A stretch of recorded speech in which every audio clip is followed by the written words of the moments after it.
All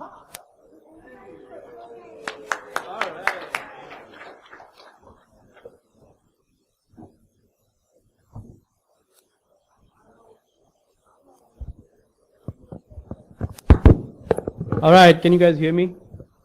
Sure, looks like. All right, we are already 9 minutes late, so I'll try to make sure that we are maybe able to get on time. So I'm Vishal. I work for MSRC Engineering Team and Microsoft. And I just want to picture where do I belong to in this whole ecosystem of security. And if you ever find a bug in Microsoft and you figure out, hey, I want to send it to Microsoft, we are the guys who are at the receiving end. So we are the first guys who handle your bugs and then transfer it to the product teams. So yeah, so if you have any grievances around these communications, feel free to reach out to me during this conference, or I have a Twitter handle if you want to reach out to me there as well. I started leading the response team there, so I probably will be able to speak more from that stand. Don't worry about anything. Now coming back to this talk, if you have never heard about Win32k, don't worry about it. I'll touch up a little bit about it so that everybody's on the same page. But just in case, I want to make sure that this is absolutely clear, because if you are not sure what Win32k is, this presentation is going to sound totally absurd. Win32k is the most famous kernel driver in Windows world, and for the right reasons. And you will know about it as I go through the presentations. This talk is about going into details about, hey, why is that the case? Why is it such an infamous driver? And what have we done to take this beast head on? So there are some learnings, some challenges that we face, which is going to be interesting for you guys. A couple of key takeaways if you want to really go back after looking at this whole presentations. One, things are tough. Security is very hard problem to solve. The regular technical problem is also pretty hard itself. So security obviously is on top of all that stuff. So when you look at securities from that perspective, then obviously you start blabbering about, hey, okay, security is hard. Should I even try to solve this? This presentation might actually help you in identifying, yes, it is hard, but it's not unsolvable. There are complex problems which can be solved, and this is one of the experience that probably gonna sail you through. Another interesting is we have added some very cool mitigations in the system. Some of that might apply to your environment, not in the exact same way, but that would be some learning you can take back and see if that applies to your environment and apply some of those. With that, let's very simple agenda, straightforward. The meat of the presentation is the middle one, where we're going to revisit some of the designs that we have done, or redesigns we have done in this Win32k ecosystem. But to actually get there, you need to have some basics. So the initial stage is to set the stage about, hey, why are we talking about this right now? So the idea is to give you an idea of where does this whole Win32k driver sits into the ecosystem. Why are we talking about Win32k and not 400 other drivers that we have in Windows? So that'll get you started of why this particular driver makes significance. And then we'll conclude with, hey, what is the next step we are doing? What did we learn from this experience? Where are we right now? And what do we think from security community perspective is the next target we want to go after? Because realistically, this is just the beginning of another story. All right, so with that, let's take a look at typical vulnerability or an exploit that has been written in Windows world. And this is from the perspective of, say, Edge. And why I'm taking Edge as an example, because that's the most common attack vector. That's how you get in on Windows boxes. Now, to take in perspective, things have changed over the years. It's not the same XP word where, hey, okay, I found a stack overrun. Let me just, because I now have everything, let me just run this and we are done. Nope, doesn't work anymore. So you have to do a lot more. Your exploit may actually span multiple components, may require multiple vulnerabilities. And when I say that, this would give you a good idea of the first goal for you as an attacker, whenever you're picking a target, is to actually get something running on your attacker, on your victim's boxes, right? So what would you do first? Probably one of the prime example is pass on a HTML link to somebody, like a link to a web page. Somebody opens that, and voila, he's running his code on your boxes now. And the interesting aspect to it is, what you would have probably find is a memory corruption, which is one of the cogs in the whole machinery. But that's just one piece of action that you're looking for. There are 4 more, or maybe multiple more actions, or multiple cogs that you need to generate to actually end up doing a code execution on the browser. And all these cogs we are talking about are the various mitigations that have been added into the system, which makes your exploitation a little more difficult now. You might actually end up with a very powerful primitive, which may actually give you a strong enough primitive, which will make all the cogs run in the one shot with that same primitive itself. But that doesn't mean your exploit should not already be aware of it. So when you're writing exploits, you still have to think about all these different mitigations, or you have to still come up with these cogs to work around your stuff. Having said that, once you get the code running on the box, there is something called, which in recent years browsers have introduced, a concept of sandboxing, which means that even if somebody end up clicking your vulnerable link and end up running some code because of all the stuff that you have done, at the end of the day, you still are not getting enough. The reason is because your code is still running inside a very constructive environment, which doesn't allow you to do anything. Like, it doesn't allow you to open sockets, so you won't have a C2C connection open to your servers. So which means you can't do actually pretty much. You're pretty much at this point just running a code inside a binary space, and you're not allowed to go outside that space. So obviously that's not enough. So that's why you need to get out of that sandbox. One of the way people do it is actually get into the kernel. And when you get to the kernel, then you completely own the system, and which is where our second payload comes into the picture. This is the second stage of your exploit, which talks about, hey, okay, how do I do the sandbox escape? So because I was in sandbox, but I want to get out, and I use kernel to do that. Now, interestingly, the same logics apply in like the way it applied in the browser world.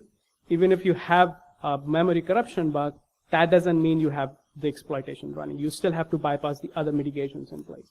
So there are more cogs you need to work around.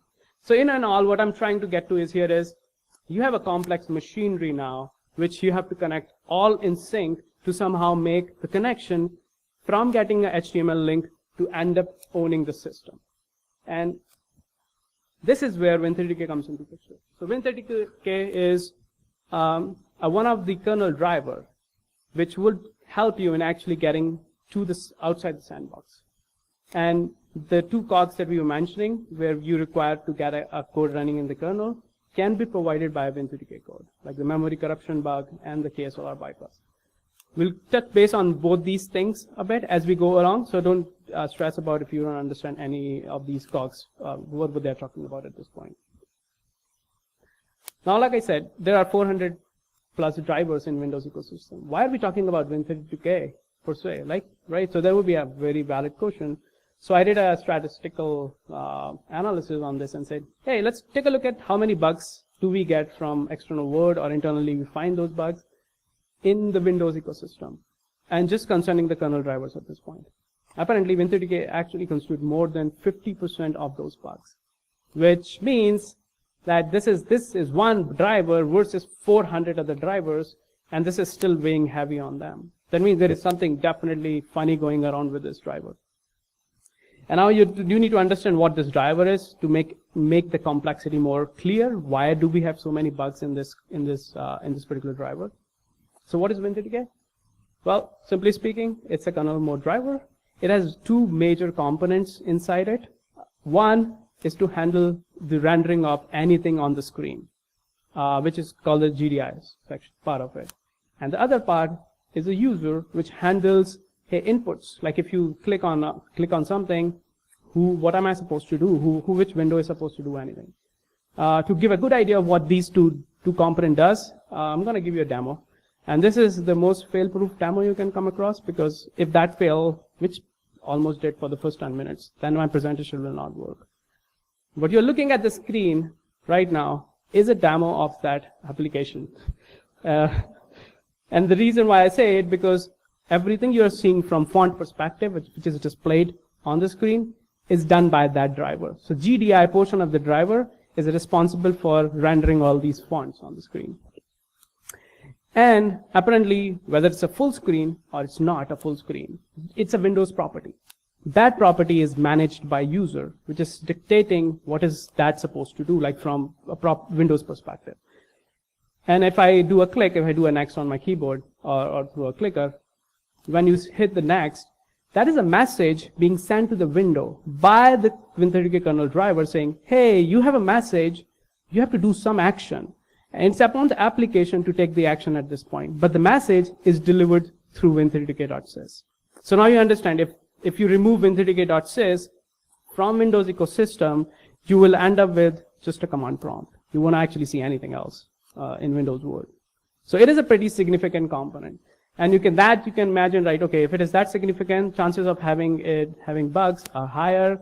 Plus it's a complex, very bulky component as well, because it handles everything from user interactions to displaying the fonts and all. Every library, damn library you can think of, which can go wrong, is sitting inside it right now. Now, this driver, I actually pulled out something from one of the file in Win32k, and you can see this driver has an entry which says, hey, I'm porting this function from some 3.0 in 1990s. So that makes it older than some of the guys in the audience. And like everything has gone through changes, like we go through changes in our life, this guy has also gone through a lot of changes in its lifetime. One of the the last record change that I could actually come up from, like in my conversation with all the Win32k guys, was this last change. And when I say last change, this is the change that I can actually find documented somewhere. This is before NT4, which I'm talking about 1996. This is before 1996, how Win32k looked like. So there was no Win32k.sys driver on the system. At that time, everything was inside a process called CSRSS. That process still exists today, but just the component we were talking about, the user and GDI component, are not part of that, were part of that basically, the CSRSS process at the time. What we did in NT4 was actually strip down CSRSS, take these two components out from the user mode, moved into kernel, and made it a driver from it. So this was a pretty significant move, and you can imagine why, because we are making so many changes here. I mean, making already it's a bulky code, we are trying to move that code into kernel. That means we are introducing some very interesting aspects of it. Well, let me just go back and talk about, hey, this is 1996. We had very constrained resources. CPU were very, very constrained, and memory was constrained. So the reason why this thing was driven was not because of security, but more from performance perspective. At that time, security was, okay, it was a deal, but not as a big of a focal point. So most of the decisions were taken from, hey, we have to gain a market share. That is the business decision at that point. And we started looking at, hey, how can we actually increase the market share by making this system faster on a slower machines, basically. And how do we make the system faster from moving from user to kernel? If you think about it, because CSRS is a different process on its own, so if a X process wants to send a message to Y process window, it has to actually do context switches now. So it has to go from this process to CSRSS process, and that process then do a context switch to Y process. So there were a lot of context switches happening. And another thing was that CSRSS, since it's a different process, it actually has to spun up new threads. Every time there is a request that comes in from somebody to send a message, a request comes up and it spuns up at that. That's what paired threading is all about. So essentially, all of this were constraining the machine at that point of time. And when we introduced this change, things changed a bit, because now there are no process context switches. You still are doing context switch from user to kernel, but not from user to user, which were more expensive, by the way. So it ended up giving great performance incentive from graphics perspective, which was probably the driver at that point. But moving code from user to kernel has some very unique features. What you need to do now, you have to expose new system calls, because obviously you need an interface between user and kernel to have those interactions going again. We expose something called user mode callback. We'll talk about this again, but this is a very unique feature which was introduced just so that this feature, which when we migrated from user to kernel, can actually work as it is. And then obviously, when you are moving, when you're making a driver, there are potentials of making shared memories, shared sections between user and kernel so that they can share the data in case you don't want to transfer it through just, or you couldn't transfer just from the system calls. And there are a bunch more changes, but these are the 3 changes we're going to target as we go in the presentation. And obviously you can think of like all these bigger changes that we are looking at has some security implications. As we go along the presentation, I'm going to discuss about it. But I'm just want to stress at that point, security took a hit in favor of performance. And why does that happen? So as we look at all these 3 changes, which we have seen going through while making these migration from user to kernel, we'll touch base on all these 3 and see how we have tackled this from security standpoint. So now, before I go and jump into this, the idea at this point is, okay, you know that things have gone south from security standpoint when we migrated from user to kernel. And there were some glaring problems from security standpoint. And a couple of years back, like in 2016, we hit a very low period for Win32k.sys when there were like 14 bugs reported in Pwn2On competition. That was the worst case scenario for Windows when we looked at every bug, every exploit that was written on Windows had something to do with Win32k.sys. And that point was which was an eye-opener. We already were aware of how bad this component is and how things have gone. But that was like, okay, now this is the worst case. What do we do? We can sit on this and see what happens next year, or we can take some drastic decisions. And at that point, we sit down, looked at all the design. This is where the previous, whatever the design changes you have seen came into picture. And we thought, okay, we know these few areas which were design decision at that point of time. How do we do now? What should we do to make sure that this doesn't stick out to us?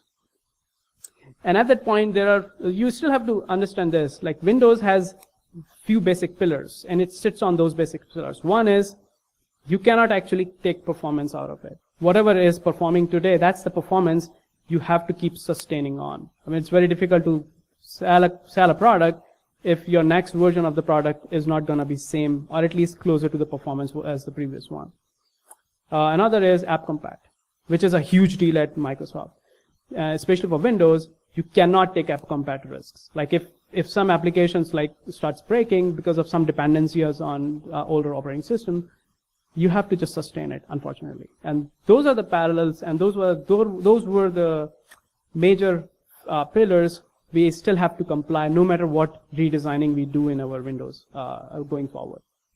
So with that in mind, we thought about, okay, let's take the syscall in consideration for the beginning. So Win32k has over 1100 syscalls. This is twice the size of CentOS, the actual kernel syscalls. Which makes it such a huge attack surface. And interestingly, some of the syscalls are more deeper. And when I say deeper, it's like, hey, your system call is just, okay, anti-call one param, which is like just a name for it. And then you pass a parameter. That parameter dictates, okay, what actual system am I supposed to call now? So because that means your system call is just an entry at this point. You are actually going to make more deeper system calls while you actually do the transition further. So 1100 is just a number. It's probably much bigger than the actual surface. So writing code in itself is a hard problem. And now you're asking developers to write secure syscalls, which comes up with its own set of problems. Like you have to take care of all these stuffs that comes with syscalls. If you are not, then think of this. User to kernel is a security boundary, which means that if you find even a single bug in any of the syscall, that means you find a hole which from where you can go from user to kernel. So you have to make sure that every syscall is absolutely 100% secure and has to comply with all the conditions that you are getting in. So like I said, writing code itself is hard. Now you're putting more constraint on it. So obviously it's going to be much more harder. So chances of inducing bugs become just more increasing. So that's why the attack surface just increases drastically. So what do we do? I've given some reference in the title itself. So we do system call filtering. Well, let's hold on for a minute. There is something called no Win32k security policy, which means as a process, if you enable this policy, then you can say to the system that no matter what I do, if I make a call to Win32k, don't allow it. Basically, it's a hard block to not allow any Win32k system calls. Why does it matter? Chrome, for instance, actually use this feature. And that means if Chrome has a sandbox, like if you end up running some code in the Chrome sandbox, you cannot use Win32k system call to come out of it because it doesn't have any opportunity. That layer doesn't exist for it, which is an awesome feature. Unfortunately, we couldn't use it in Edge. So we had to do something more robust or more different from that perspective. So what we did was, we realized, okay, even though we can actually disconnect Win32k completely from Edge because of a lot more dependency on it, we can still make it filtered out, some of the content which is not needed. So we end up doing, okay, applications don't need all syscalls.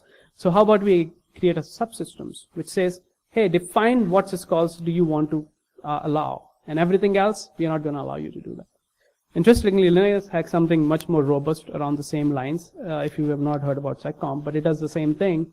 For applications, you can allow what system calls you want. It's very, very strong mitigation. So Edge end up using this. We filter out almost 75% of Win32k system calls. Now, there are other components which can also use this feature, which is still Microsoft proprietary at this point. We haven't exposed it to third party yet. What is the impact once we have this enabled? Well, this obviously reduces the attack surface. Previously, it was 1100 syscalls, which you can target any one of those. If you find bug on any of the syscall, you can go ahead and exploit it. But now we have constrained it to like, okay, there are only 250 syscalls that you can pass through. It has two implications. One, obviously, you still have to find bug in only those 250 syscalls.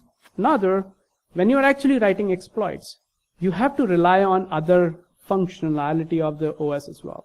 Like you might be relying on some syscall which does pool spraying, right? So there is a cascade effect to it. So if that pool spray API is now being filtered out, so you may be a little more handicapped while writing the exploit itself. And that helps, and we have seen that helping. But does it kill all exploits? Oh, hell no, it doesn't. We have seen exploits, I mean, people writing exploits even with that filtration in place, which is awesome to see. But that doesn't mean that this filtering is not significant. It is significant. It increases the exploitation cost substantially because now people have to find bugs only in those filtered out syscalls, and it increases the cost as such. All right, so another major piece was user mode callback. Now this is something that I want to really touch base on because this is very unique. You wouldn't probably see in any other system. It would be interesting to know how and why does it needed.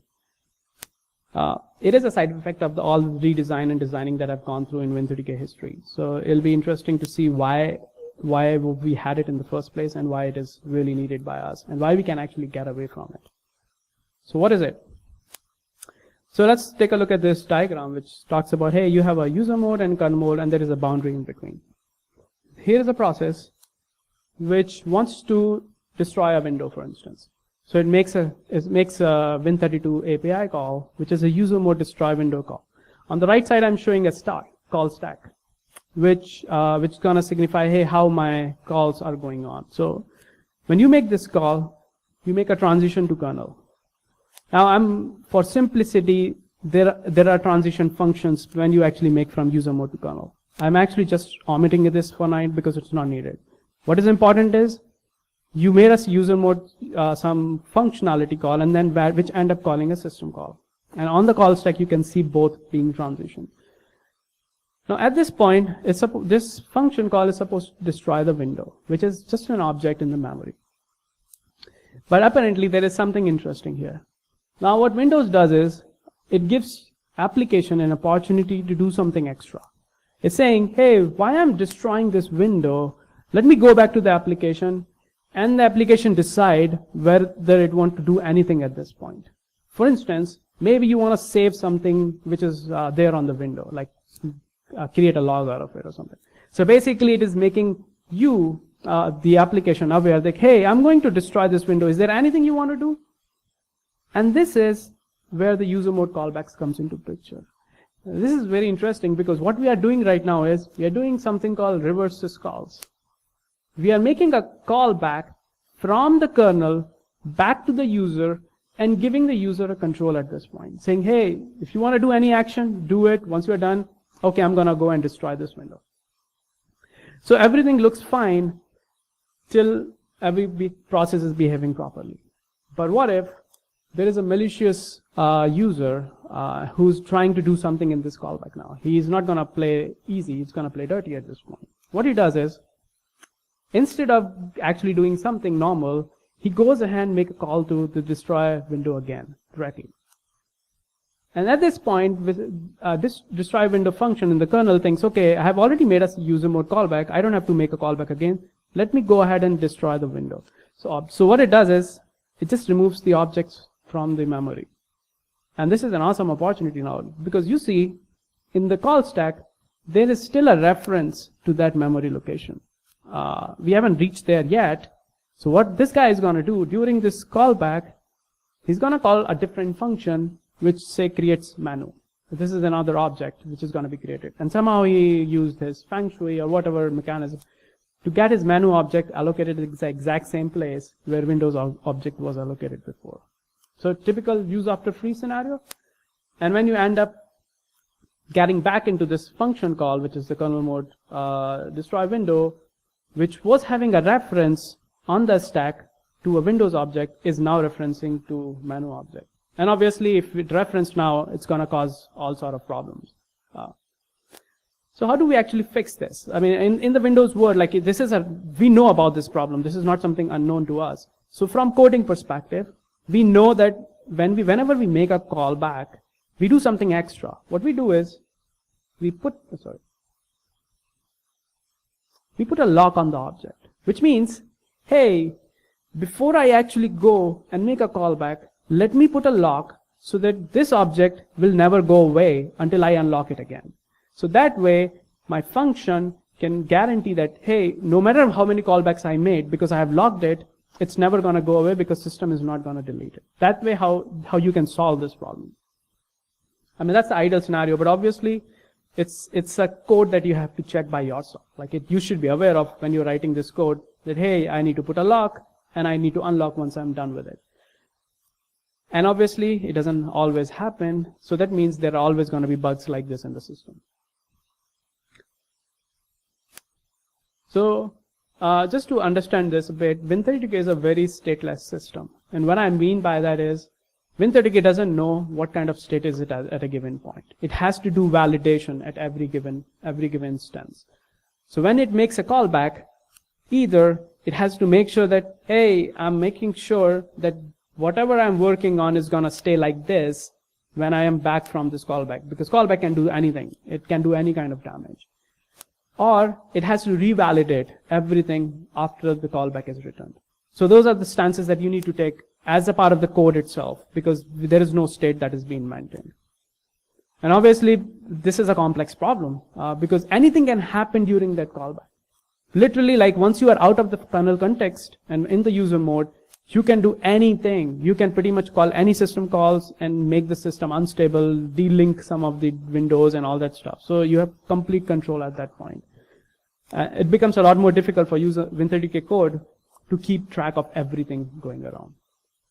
And obviously, as we see, use after free bugs pops up because of these kind of design things that have gone in the picture. And when use after free happens, that gives you one of the cog on the exploit machine that we were looking at, which is the memory corruption bug. So what is the solution to this? We set, like I said, a couple of years back, thinking about, okay, this is a pretty prominent problem. What do we do for it? And obviously, we have to still work on the two pillars that I mentioned, the perf and the app compat. So we cannot absolutely break this feature. So what we said, okay, let's think about memgc. It's actually pretty easy or pretty fun way to do the exact same thing. It's going to make sure that the stack references are sane. If you try to destroy some object and there is a reference on the stack, then I'm not going to destroy it, let you destroy it. I'm going to wait on it. So we thought about it, how are we going to introduce memgc in the picture? It was a very complicated story. We end up really figuring out that memgc is going to be very complex to do in kernel. There is no precedence to that today. So we went on the board and went back on the board and thought, okay, there is there are more ways to do it. Let's do it something called stack reference tracker. And let's think of it this way. So we have an object which is already created for you, and there is a kernel stack. Every time you create a reference to that object like this, we make sure that we know what references are being kept on the kernel stack through the object itself. So object is now extended to carry another linked list. And the linked list is going to keep increasing every time you create an object on the kernel stack. So at any given moment, the object knows what references are there on the kernel stacks. And this is not just the one stack, this is just a view of it. There are multiple stacks that can also be there, and every stack has it's gonna keep a reference the way it is being kept right now. And what's gonna happen if I destroy the object? So before destroying the object, I do one action, which is I walk through the whole kernel, whatever the list that I've created, and start nullifying them. What does it give me, like as an opportunity? What it means is, now, while I'm destroying this object, I'm also wiping out all the references on the stacks, which means the next time if there is use after free, or if you start to use that reference, it is already nullified. It doesn't exist. And you might end up doing a null dereference, which will still result into a denial of service, a DOS basically, or a blue screen of death. But it's not going to make your exploit work anymore, because we have stopped you from referencing it to actual memory location. And here are some of the objects that we enlightened in with, like menu object and pop-up. We actually took a dig at, hey, what are the most common objects which have been used in this for this kind of exploitation, and we add up those this mitigation for those objects. More objects are getting added based on opportunity as it arises. And obviously the impact is we were looking at code execution at some point. This mitigation converts the code execution into denial of services. So it's a complete transformation from that perspective. And this makes the bugs unexploitable from that standpoint, because you can't exploit this anymore. So the third piece we were looking at is the shared data. So shared data is actually very common between user and kernel mode space. A lot of drivers uses it to transfer data in back and forth. But Win32k has some very unique requirements. So two requirements that I've listed here are handle tables and desktop heap. Now handle table, if you have ever worked on Win32 API space, you know you actually don't deal with pointers anymore. All you get is handles. Handle to a window, handle to a menu, whatever you get back from an API is an handle. And what does handle means? It's actually, handle is just an index into some table that we carry, which actually has the actual pointers to the objects. And that is the handle table we are talking about here. And desktop heap is something that we are sharing just for sheer optimization, where we say, hey, we are going to share some of the objects from Win32k.sys to the user so that user can run some optimization and make things faster. So we'll talk about this a little more in the next slide. So for example, this is what the system looks like. So you have a handle table, which is in the kernel. It is holding the kernel pointers to actual objects for a given handle. Apparently, we also share it with user mode. And the reason why we do it is to give an opportunity for user to make basically understanding of whether a handle is valid or not. It doesn't have to actually go into the kernel mode to make that assumptions. So it can, because the view is shared, it's a read-only view, but it's still shared. So user can actually take a look at it and say, oh, I know this handle is invalid, so let me not make a context switch and just go back to the application saying, hey, give me another handle, this is not valid. So this is for optimization again. And then there are obviously objects which are all over the pool memory, which are being referenced in the handle table. And there is some set of objects are being shared back to the user mode through something called desktop heap. And why do we do that again? Again, for optimizations. In case you want to know, hey, I'm trying to send a message to a window, process might want to know, hey, is this window my parent window or not? So for that, it doesn't have to actually make a context to the kernel. Instead, it can look at the desktop heap and use that as a primer. and make that decision whether, hey, should I actually send it to which window, or should I even send it or not in the first place. So that's why we have this by design. These are for optimization. But apparently, they also do something interesting. They also leak pointers, kernel pointers, which was really sacred at some point. Like right now, we want to make sure nothing is leaked back to the user, but they are. By design, it's actually leaking these. What does it mean? Okay, so why? Oh, I've already talked why, so I'm going to just run through this. What does it mean? Why are we leaking these pointers? And what does it mean from security standpoint? Well, there is a cog that we talked about, the KSLR bypasses. KSLR is about, hey, do I know how the layout of kernel looks like? And if I end up sending all these content back to the user by default, then that cog is non-existent. That means you're already getting that cog even without finding any bug in Windows system. So there is a by design leaks of pointers because of the features that we have added in this Win32k subsystems. So how do we fix it? Like, I mean, we would have thought about, hey, okay, we could have easily removed this. It is not necessary. What's the point of having giving this control to the user? We thought about this, and then we said, hey, it's not that easy. We have pillars that we need to worry about, like the perf and the regression pillars. And obviously, we can't just remove it. So we have to work around it. And this is what the work we did. So we thought, okay, we know this thing is needed. What we can do is instead of sharing pointers, we can share offsets, which will give them what they want, but won't actually give them the pointers or the idea of how the kernel memory is laid out. So then obviously, we have to split few things, like the kernel table is actually split into two halves to do that, where one portion carries the portion which is shared, which can go fine, which has offsets, but the second portion contains the actual kernel pointers, because that is also needed by the kernel, because we don't want to touch too much functionality at the end of the day, because everything is still needed. Similarly, if you think about it, now the offset is still trying to get to the desktop heap, because desktop heap is still necessary for optimization. Like I said, we still have to keep the perf running the way it was. So the way we managed was, like, we know the offset is now the offset into the desktop heap itself. Earlier it was pointer, now it is an offset, which gives us benefit, like unless you know the actual base address of this desktop heap, you wouldn't actually know where the actual allocation of this object has gone through. Similarly, for the desktop heap, where there were pointers around, because an object can actually carry pointers to different objects, or it can actually have function pointers. So we don't want those things to be going back to the user mode. So we do the exact same thing which we did with the kernel handle table, strip out the content which is not necessary, split into two halves, one which is fine to share with the user, one is not, and we're going to keep that in the kernel itself.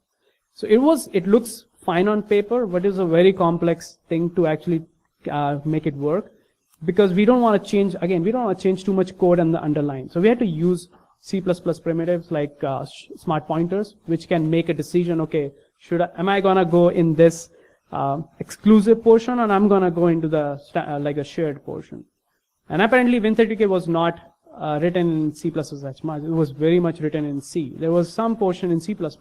So we have to lift the code up a bit to make sure it works in C++ environment, which was a huge pain. I mean, like I said, it took us a couple of years to get here, so it definitely has gone through a huge code changes cycle.